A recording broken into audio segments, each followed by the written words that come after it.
So here we have Luke Veriter, who is winning the first letters prize on behalf of the Vesuvius Challenge. Indeed, thank you. Luke Veriter was the first person to decipher a word from an ancient scroll that had been buried in volcanic mud for centuries. But for the first part of the challenge through July, I was interning at SpaceX and just kind of doing this in the evenings and weekends. It's the word Prophorus. He went on to win the grand prize in a global competition, a 22-year-old undergrad at the time. My friends were there and I was cheering, jumping up and down, screaming, crying, all the stuff. I run most of the things from my laptop. It's just a normal MacBook, don't worry. But then I've just got like 5 surplus computers in here.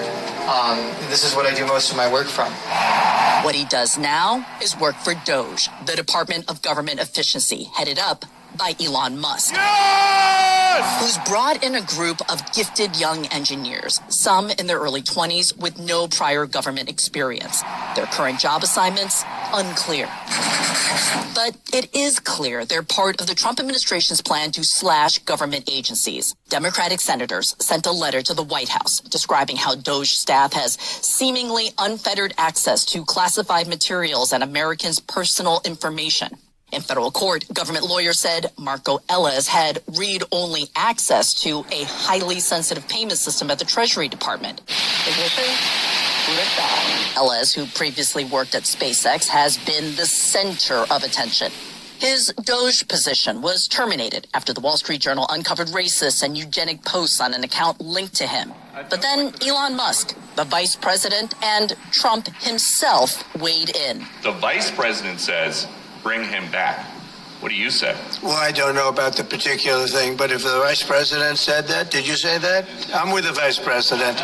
Another DOGE worker, Edward Correspondent, who called himself Big Balls on social media, was fired from an internship with a data security firm called Path Network in 2022, accused of leaking information to a competitor. A spokesperson telling CNN his contract was terminated after the conclusion of an internal investigation into the leaking of proprietary company information that coincided with his tenure. The injection of unconventional outsiders is alarming some federal employees. This man, who spoke at a Virginia congressman's town hall this week, didn't identify himself out of fear of retaliation. We had Elon Musk in our building, and after he visited the building, called for a 50% cut of the entire agency.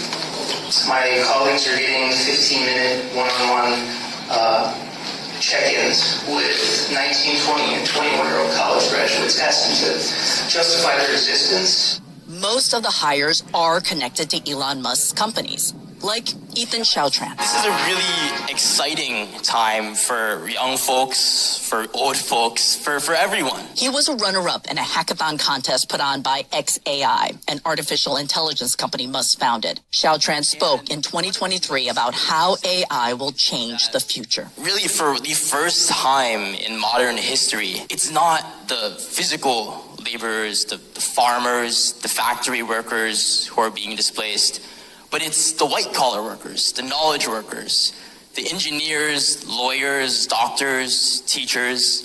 And for a lot of the folks in this room, that's really scary. That's really concerning. Now Chautran is a special government employee, a source tells CNN. Gavin Kleiger on LinkedIn lists his job as special advisor to the U.S. Office of Personnel Management. A 2020 Berkeley graduate, Kleiger worked in Silicon Valley for Twitter and then for a data intelligence company. He spoke about that work at a conference in 2023. Additionally, any system with a human in the loop is not going to scale well. In blog posts last year, Kleiger wrote about 2 of Donald Trump's then nominees and showed himself as fiercely loyal to the now president. Kleiger recently removed a Substack post where he charged $1,000 to subscribe and read, "Why DOGE? Why I gave up a 7-figure salary to save America." We didn't pay. And we did try to reach all of the hires we were able to identify, in addition to reaching out to their family, their friends, and classmates. We didn't hear back from anyone. Kyung Lah, CNN, Los Angeles.